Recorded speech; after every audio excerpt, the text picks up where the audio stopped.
ನಿವಾಸಕ್ಕೆ ಸದಾನಂದ ಗೌಡ ಸಿಟಿ ರವಿ ಅವರು ಭೇಟಿ ಕೊಟ್ಟಿದ್ದಾರೆ. ಅದರಲ್ಲಿ ಸದಾನಂದ ಗೌಡರು ಹಾಲಿ ಸಂಸದರಿದ್ರು, ಈ ಸಲವೂ ಟಿಕೆಟ್ ಸಿಗುತ್ತೆ ಅನ್ನೋ ನಿರೀಕ್ಷೆಯಲ್ಲಿದ್ರು, ಸಿಕ್ಕಿಲ್ಲ. ಆದ್ರೆ ಸಿಟಿ ರವಿ ಅವರು ಆಕಾಂಕ್ಷೆಯಲ್ಲಿದ್ರು ಎಲ್ಲ ಒಂದ್ ಕಡೆ ಸಿಗುತ್ತೆ, ಚಿಕ್ಕಮಗಳೂರಿನಲ್ಲೋ ಅಥವಾ ಬೆಂಗಳೂರಿನಲ್ಲೋ ಸಿಗುತ್ತೆ ಅಂತ, ಬಟ್ ಸಿಕ್ಕಿಲ್ಲ. ಹಾಗಾಗಿ ಈಶ್ವರಪ್ಪ ನಿವಾಸದಲ್ಲಿ ಇದೀಗ ಟಿಕೆಟ್ ವಂಚಿತರು ಸಭೆ ಸೇರಿದ್ದಾರೆ. ಈಶ್ವರಪ್ಪ ಅವರು ಕೂಡ ಮುನಿಸ್ಕೊಂಡಿರೋದು ಕಾಣಿಸ್ತಾ ಇದೆ. ತಮ್ಮ ಮಗ ಕಾಂತೇಶ್ ಅವರಿಗೆ ಹಾವೇರಿಲಿ ಟಿಕೆಟ್ ಸಿಗ್ಲಿಲ್ಲ ಅನ್ನೋ ಕಾರಣಕ್ಕೆ ಸಂಬಂಧಪಟ್ಟಂತೆ ಪ್ರತಿ ಕ್ಷೇತ್ರದ ವಿಶ್ಲೇಷಣೆ ಮಾಡಕ್ಕೆ ನಾನು ಬಯಸೋದಿಲ್ಲ. ನಾನು 28 ಲೋಕಸಭಾ ಕ್ಷೇತ್ರಗಳಲ್ಲಿ ಪ್ರಧಾನಮಂತ್ರಿ ಮೋದಿಯವರ ಮುಖವನ್ನು ನೋಡಿಕೊಂಡು ಕೆಲಸ ಮಾಡ್ತೀವಿ. ಇನ್ನೊಂದು 4-5 ದಿನದಲ್ಲಿ ಬರ್ಬೋದು.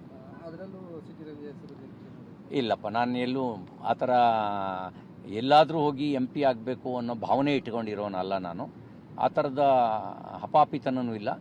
ಅಧಿಕಾರ ಅನ್ನುವಂಥದ್ದು ಪಾರ್ಟಿ ತೀರ್ಮಾನ ಮಾಡಿ ಕೊಡ್ತಕ್ಕಂಥದ್ದು.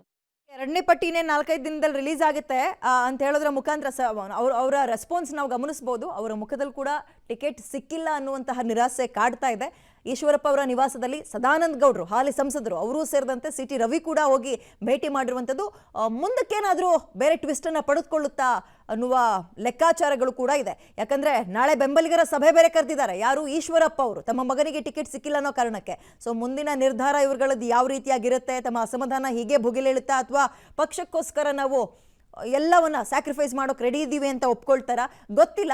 ಸದ್ಯದ ವಿಚಾರದಲ್ಲಿ ಟಿಕೆಟ್ ಆಕಾಂಕ್ಷಿಗಳು ಮತ್ತು ಹಾಲಿ ಸಂಸದರು ಇನ್ನೇನು ಟಿಕೆಟ್ ಸಿಗುತ್ತೆ ಅನ್ಕೊಂಡು ಯಾರೆಲ್ಲ ಸಿಕ್ಕಿಲ್ಲ, ಕೆಲವೊಬ್ಬರು ಅಸಮಾಧಾನಗೊಂಡಿರುವಂಥದ್ದಂತೂ ಹೌದು. ಅದರಲ್ಲಿ ಇವತ್ತು 3 ಜನ ಭೇಟಿಯಾಗಿದ್ದಾರೆ. ಸಿಟಿ ರವಿ ಮತ್ತು ಈಶ್ವರಪ್ಪ ಅವರ ಪುತ್ರ ಇನ್ನೇನು ಅವ್ರ ಮನೆಯಲ್ಲೇ ಇರ್ತಾರೆ. ಈಶ್ವರಪ್ಪ ಅವರ ನಿವಾಸದಲ್ಲಿ ಸದಾನಂದ ಗೌಡರು ಕೂಡ ಹೋಗಿ ಭೇಟಿ ಮಾಡಿರುವಂಥದ್ದು ಬಹಳಷ್ಟು ಪ್ರಶ್ನೆಗಳಿಗೆ ಮತ್ತು ಕುತೂಹಲಗಳಿಗೆ ಮುಂದಕ್ಕೆ ಏನಾಗಬಹುದು ಅನ್ನುವ ವಿಚಾರಗಳಿಗೂ ಕೂಡ ಕಾರಣವಾಗ್ತಾ ಇದೆ. Let's see